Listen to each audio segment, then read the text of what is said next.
Whistle breathe, then we open the mouth. Huminga ang pasyente, hindi. Hinga. Hinga na. Hinga na siya. Huminga ang pasyente. Basta, remember yung heart mo ay designed pump. Merong oxygen residual ang body. So magko-continue pa yan siya. So kahit wala na siyang response sa'yo, within 6 minutes time, meron pa siyang oxygen residual sa body. So mag-absorb pero gagamitin pa yung body. So the moment you open this one, you do this one, the sideline position, sa pasyente, you do this one. Pag-uutos ka ngayon ng bystander. Sir, pwede kang tumawag ng rescue. Meron po ditong young adult na lalaki. Pakisabi po ng responsive siya. Magpo-proceed po yung CPR. Pwede po kayong bumalik. Ito na po yung gusto niya tumayo, huwag niyong patayuin yung pasyente. Hanggat hindi mo arating yung rescue.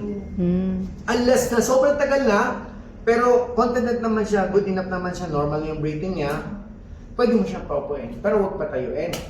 Lahat ng nalunod, dadalhin sa ospital. Walang nalunod na dadalhin pa uwi, ha?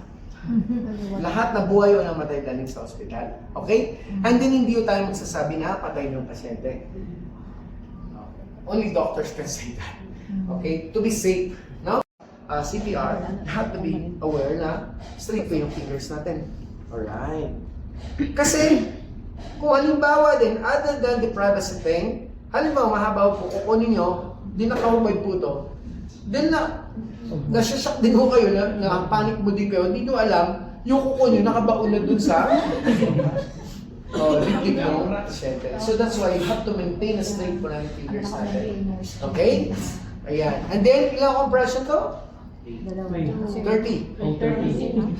Yes po. So, 1, 2, 3, 4, 5, 6, 7, 8, 9, 10, 11, 12, 13, 14, 15, 16, 17, 18, 19, 20, 21, 22, 23, 24, 25, 26, 27, 28, 29, 30. anong tinig mo?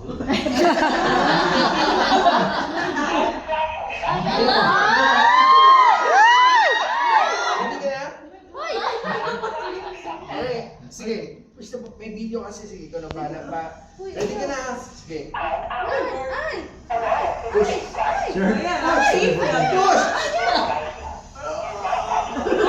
Taas sa patient daw. Doon ang taas sa patient.